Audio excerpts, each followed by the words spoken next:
Welcome to Go Home Heat, a wrestling podcast. This is a special edition of SummerSlam with the Go Home Heat Kid Ray and Kevin. Did I call myself Kevin? I'm sorry. This is KP. And I am here with my good friend.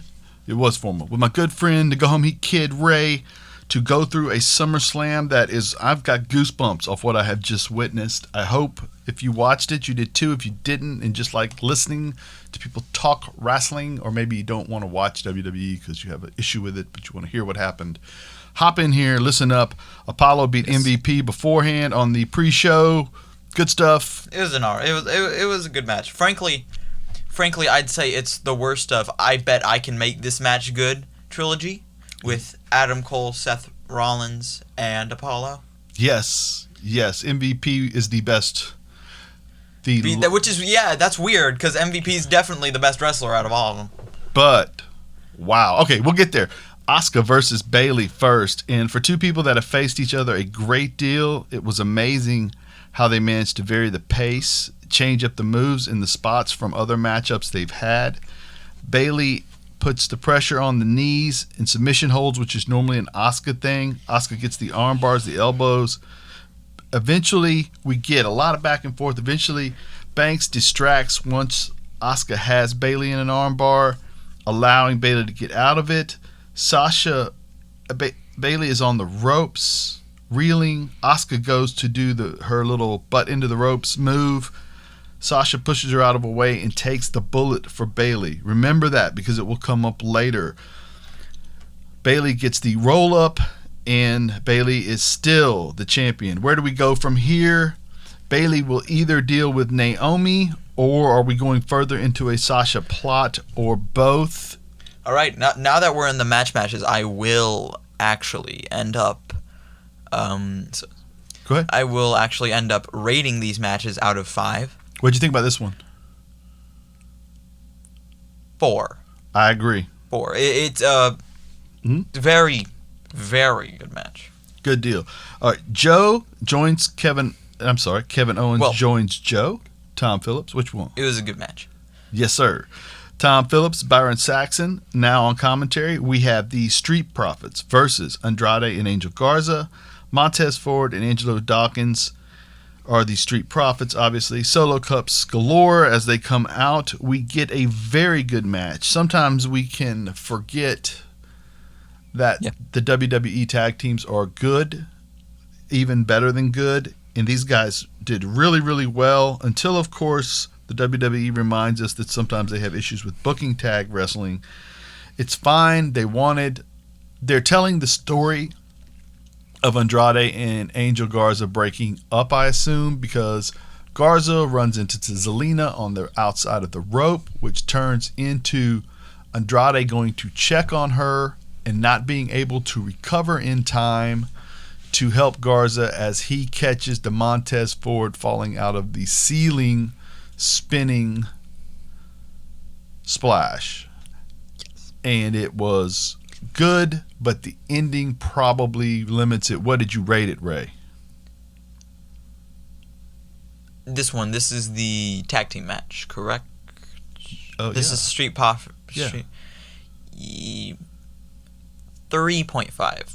Okay. It was good. But it was good. The ending was very solid. It was very solid. Right.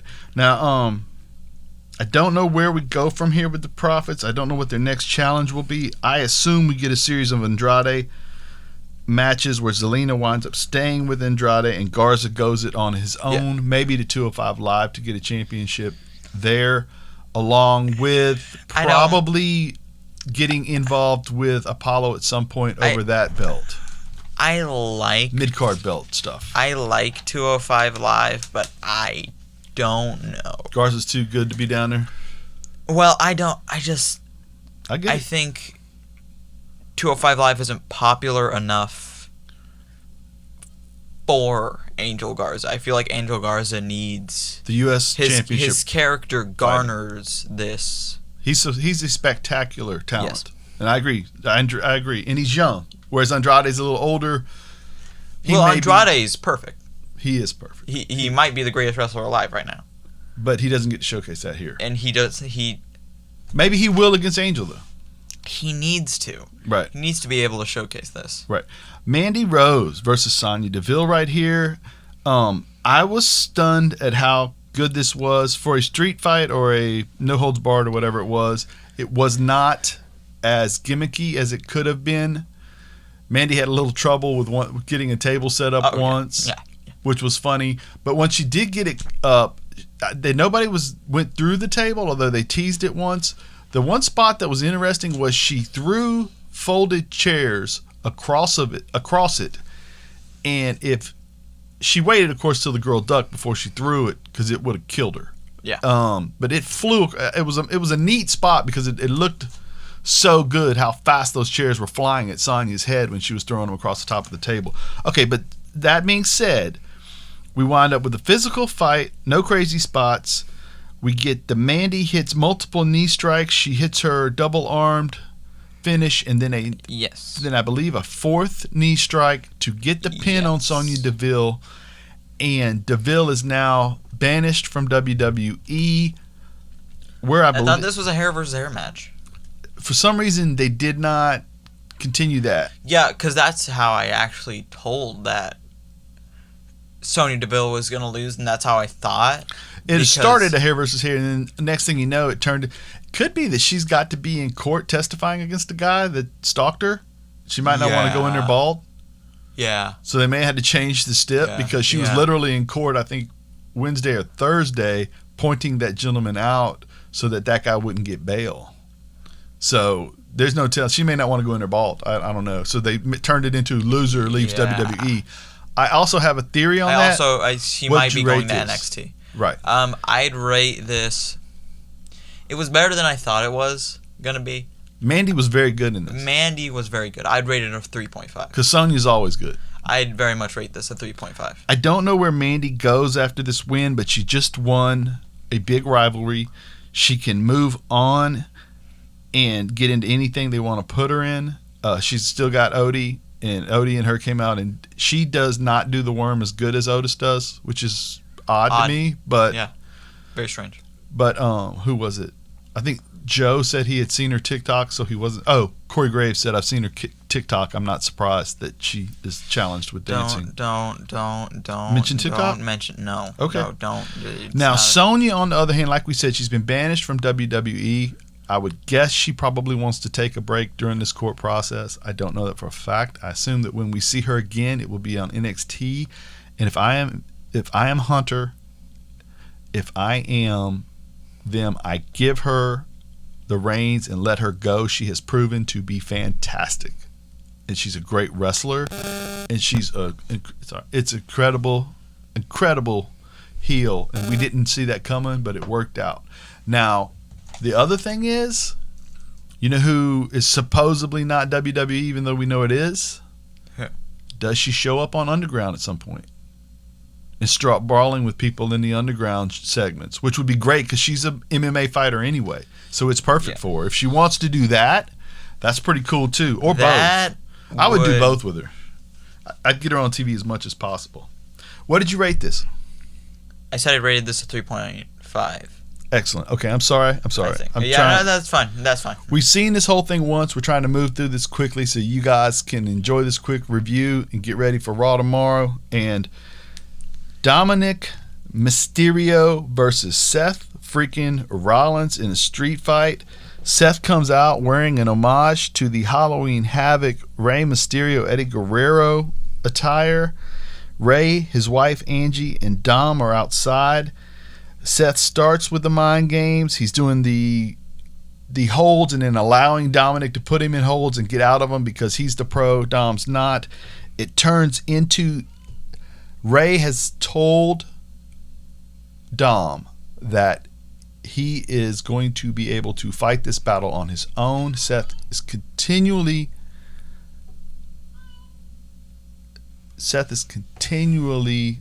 giving Rey the business by telling him what a poor father he is, and that you have to come in. What Seth is trying to do, the underlying theme here is, I want you to break your word to your son that you'll let him fight his battles on his own. But by doing that, in order to do that, he has accused him of being a bad father. Eventually, this is a fantastic match. Dominic Mysterio wrestled incredibly. Seth Rollins, just the way he was selling for that kid, this was amazingly done by both of them. This was crazy, dude. Maybe you had a little issue with the timing, as far as like there were times when Seth talked too much a little bit. I didn't think so. I can see if you did. Also, remember, this is Dom's first match. Giving Dom time to remember what he's supposed to do next while you distract the world by being a jerk is probably pretty smart. Also, with Buddy being there to hand him the kendo sticks, hand him the tables to put up, he didn't have to waste time walking around, so he could stay in the ring and scream and holler and yell at Ray instead of going and finding the equipment to beat Dom up with. Dom winds up getting the better of him here and there a lot. He hits a couple of nice 619s, frog splash. He hits a 619 and he's going for the Uncle Eddie's frog splash. I skipped over the fact that Seth sees Angie in the walkway after Ray tries to interfere. Ray tries to interfere when Murphy has got Dom's head towards the chair like his father had to deal with. Ray attacks. Buddy and Seth attack Ray. Dom goes to save his dad. Then they get the dad, Ray, handcuffed to the top rope, so he has to watch this. Angie is at the front of the walkway. Seth starts to walk towards her. With his arms spread out, I assume wanting to bask in the glory of all of this and mock the lady. Dom attacks. And he gets the better of Seth, and we think he's got a shot at winning here. He doesn't. He gets the 619. He's going to the top rope. Seth gets the knees up on the frog splash and then gets the curb stomp and gets the hold on. It was amazingly done. And Ray has to watch it from close as he curb stomps him to put him away. 1, 2, 3. Where we go from, what did you think? What'd you give this? 4. 4 steps. Dude, it's so. Okay. Now, this was definitely the best out of the. Where we go from here, I don't know. I don't know where Dom goes, but he could get into something with just, you could put him anywhere right now because people are going to want to see him wrestle tomorrow. Yeah. But I would kind of like to see him join up with Seth, and it doesn't make sense wholeheartedly. But if somewhere in his mind he could say, I had a shot at winning that thing, but I got distracted by Dad, and this is, you know what I mean? I don't believe it, but if he could somehow get that thing going there, it would be neat to see Dom under the wing and in this thing with Buddy. And you think? No way it happens, right? It'd be interesting. No. It'd be interesting, though. Okay. I was just dreaming. Okay. Asuka versus Sasha. That's right. Asuka's got her second title match of the evening, and Sasha almost killed Asuka with a slam from the apron to the floor. Amazing. Dude, that was just dude, and I think she whopped her head on the floor. Asuka did. Absolutely. Asuka, yeah. Bayley crawling after she makes sure Bayley's first reaction was, "Oh my God, I hope she's okay." Her second reaction was to start screaming, "You're stupid at her." And you're dumb. Yeah, it was great. Okay. There was so many great spots here. This was fantastic. This was better than the Bayley one. I don't know if it was a whole, I don't know where you'll rate it, but it was better. It was better. And I just want to say, guys, we've never had a collection of wrestlers in the female divisions of the world, and maybe Stardom did. I'm not an expert on Stardom, but when you talk about Asuka, Bayley, Sasha, Charlotte, Bex, who all came through NXT together, and Asuka was late to the trip. When you talk about that crew, what I'm trying to say is I don't know. There's no guarantee that we will always get groups of people like this in a division. Enjoy it. I see online all the time people complaining about Sasha and Asuka and Bayley and how they are the ones who constantly get these opportunities. Hey, Naomi's probably fixing to get in the mix here. There's some really great female wrestlers out there in the world, and But I don't. Whenever these guys get in the ring together, pay attention because it's always magical, and that's what we got here. And Sasha is so good, and she took some bumps in this thing. Asuka hit her with a second rope DDT that looked like, oh Lord, it looked like it was going to kill her. Asuka pulls Sasha off the rope and then hits a code. Remember that spot? Dude, that was better than any code breaker Chris Jericho's ever done, hands down. Dude, I don't even know how you have to be quick and small to do that. Dude, that was second rope. She's hemmed up. It was so out of nowhere, right? Absolutely. It was so like, oh, she's. You didn't see it coming is the theme of this. But go ahead. But it was so speedy. It was. Right. It was almost like it wasn't supposed to happen, and it just happened on accident, and they rolled with it. It was like amazing. you would first think, for a counter to this, just hit her with a Hurricane Rana. Yes. What happens is she's got her in the alley-oop position. Right, where you pull the feet while they're holding on to the second rope, and then Sasha lets go, grabs Asuka, and code breakers her from about probably 3 feet in the air. Boom, real quick. It was perfectly done, like you said. We get a bank statement into the what's her Asuka lock. Into the Asuka lock. Yeah, it's not very back and forth. Then we go to the same exact spot that Sasha took the bullet for Bayley on in the first match of the evening. Sasha's hemmed up in the ropes, and Bayley's right behind her, and Bayley moves out of the way, doesn't take the bullet. Asuka's able to roll Sasha into another Asuka lock, which is cinched in, and Sasha winds up having to tap. And now we have a tag team. One of them has lost their belt. It is no longer a gold rush, and we have a tag team which has to wrestle next week at Payback. Yeah. And they got issues. Yeah. And I see this all turning into them two. At some point, we've been teasing it a long time. They're going to break up. And it's got to be soon, right? And probably right before. They probably break up right before the brand switch so they can get them on different brands. Okay. All right. What would I rate this one at then? Yes, sir. 4. It's a 4. So Asuka got 8 stars tonight. 4 in the first. Didn't I rate her last one a 3 at 0.5? 3 point. Okay, my bad. I don't remember. That's what I would have rated it though. Okay. This one because it was better than the last one. Mm-hmm.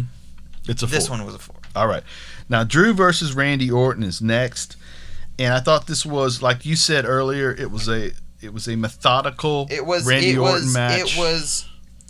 It was methodical, but not in the way that that didn't mean bad. But not in the way that you usually use. You hear when it was a good pro wrestling match. Okay, let me explain. When you normally watch a modern Randy Orton match, right? They call it methodical when in reality it's just sluggishly paced because Randy just doesn't want to wrestle. This was methodical in a good way. Wow, you just shot on Randy pretty good. I like it. Well, okay. Randy's only a bad wrestler when he doesn't want to wrestle. Randy's great, but he's as great as he feels like, right? Yeah. Okay. Dude, yeah. Right. So anyway, moving back to the match. If he wakes one day and says he's the best wrestler in the world, he's going to be the best wrestler in the world. Absolutely. Now they beat each other up good. We have a Harkin where he gets put into the figure 4 by Bray to remind you of the Ric Flair scenario. We wind up with, looks like he's going for eventually after the beating up of each other, it looks like he's going for the Glasgow kick. Randy ducks it. Randy goes for the RKO, turns into a pro wrestling move backslide. 1, 2, 3. Randy loses, rolls out of the ring. What did you rate it? And still champion, Drew McIntyre. I'd probably rate this 3.5.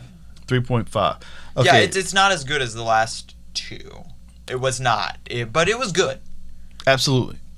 Now, I agree with you on that. I will say that I don't know where Drew goes next, but they did immediately announce Keith Lee to Raw tomorrow night. Yeah. It's tough putting him in a program with the champ, but honestly, I wasn't too thrilled. I'm not too thrilled that they announced it. I think it would have been. Don't act like you wouldn't have popped if Keith Lee just showed up. Don't act like that moment. Oh, of course. Of course. Now, here's the thing. Like Justin and I talked about, you were there yesterday when we talked about how if you put him on SmackDown, Bray's a big boy, Braun's a big boy, Big E's a big boy. He's unique, but he's still in a show full of big boys.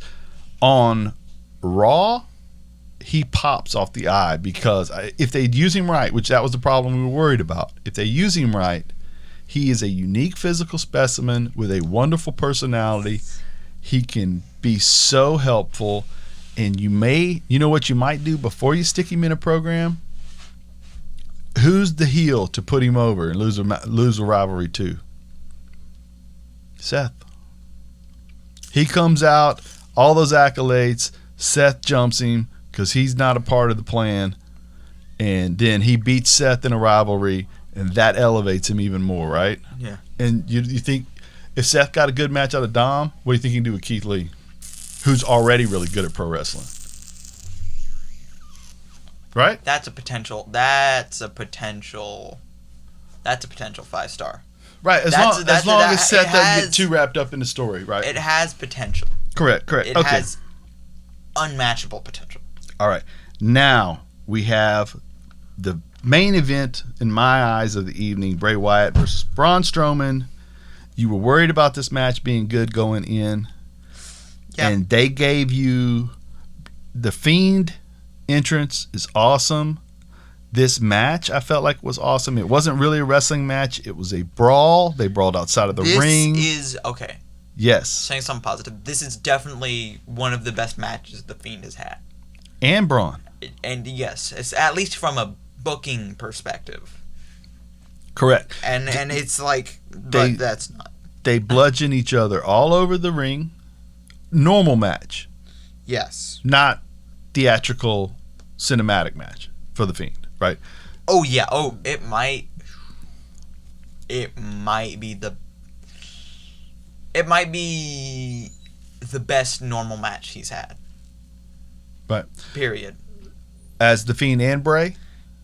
As the Fiend, not as the Fiend, and as the Fiend. Okay, all right.